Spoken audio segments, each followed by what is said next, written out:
বাংলাদেশের তিস্তা প্রকল্পে ভারত অর্থায়ন করতে চায় বলে জানান বাংলাদেশের বিদেশমন্ত্রী ডক্টর হাসান মাহমুদ। বৃহস্পতিবার বিদেশ মন্ত্রণালয়ে ঢাকায় সফররত ভারতের বিদেশ সচিব বিনয় কোয়াত্রা হাসান মাহমুদের সঙ্গে বৈঠক করেন। তিস্তায় ভারতের অর্থায়নের আগ্রহের কথা জানান। ভারতের পররাষ্ট্র সচিবের সঙ্গে আলোচনার বিষয়ে ডক্টর হাসান বলেন, ভারতের সঙ্গে আমাদের বহুমাত্রিক সম্পর্ক অত্যন্ত চমৎকার সম্পর্ক। সেই সম্পর্কে প্রধানমন্ত্রী শেখ হাসিনা এবং ভারতের প্রধানমন্ত্রী নরেন্দ্র মোদীর নেতৃত্বে নতুন উচ্চতায় পৌঁছেছি। আমরা কানেক্টিভিটি নিয়ে বিস্তারিত আলোচনা করেছি। বাংলাদেশিদের জন্য ভারতীয় ভিসা সহজ করার বিষয়ে আলোচনা হয়েছে জানান হাসান মাহমুদ। তিনি বলেন, প্রতি বছর বাংলাদেশের জন্য 16 থেকে 17 লক্ষ মানুষকে ভিসা ইস্যু করে ভারত। বিশ্বের সর্বোচ্চ ভিসা ইস্যু করে বাংলাদেশে। অনেক সময় ভিসা পেতে অপেক্ষা করতে হয়, সেটি নিয়ে বিস্তারিত আলোচনা হয়েছে।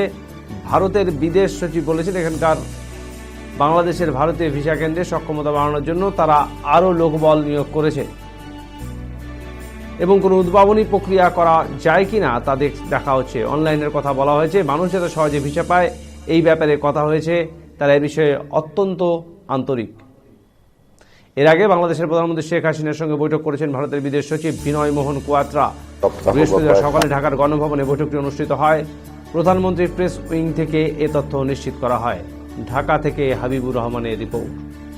প্রকল্প নিয়েছি, তো ইন্ডিয়া সেখানে ফিন্যান্স করতে চায়। তা আমি যেটা বলেছি সেটি হচ্ছে, এই তিস্তা যে প্রকল্পটি বাস্তবায়ন করা হবে সেটি আমাদের নিড অনুযায়ী হতে হবে, আমাদের নিড যাতে ফুলফিল হয় সেভাবে হতে হবে। অবশ্যই মাননীয় প্রধানমন্ত্রী সফর হবে। ভারতে এখন নির্বাচন চলছে, নির্বাচন পর সরকার গঠন হবে, তারপর মাননীয় প্রধানমন্ত্রীর সফর কখন হবে সেটি ঠিক। ওনার বেইজিং যাওয়া নিয়ে কথা হচ্ছে, কোনটি আগে হতে পারে, বেইজিং না দিল্লি? দেখুন, দিল্লি তো আমাদের চেয়ে আমাদের কাছে, বেজিং একটু দূরে। তো তারপর মাননীয় প্রধানমন্ত্রী অনেক আগে থেকেই ভারত সফরের কথা রয়েছে, কিন্তু তাদের সেখানে যেহেতু ইলেকশন, সেই ইলেকশন শেষ না হওয়া পর্যন্ত তো কখন সফর হবে সেটি নির্ধারণ করা যাচ্ছে না। স্থানীয় ভিসার জন্য অ্যাপ্লাই করে এবং প্রতি বছর 16-17 লক্ষ মানুষের ভিসা তারা আপনার ইস্যু করে ভারত।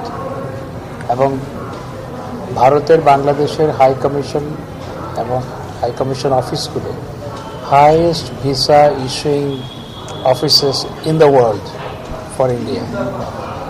তো এই কারণে দেখা যাচ্ছে এখানে ভিসা পেতে অনেক সময় অনেক অপেক্ষা করতে হয়। সেটি নিয়ে বিস্তারিত আলোচনা করেছি এবং ভারতের পররাষ্ট্র সচিব আমাকে যেটি বলেছেন, তারা আরও তাদের এখানকার ক্যাপাসিটি বাড়ানোর জন্য তারা আরও সেখানে লোকবল নিয়োগ করছেন এবং ইনোভেটিভ কোনো সিস্টেম ইনভেন্ট করা যায় কিনা।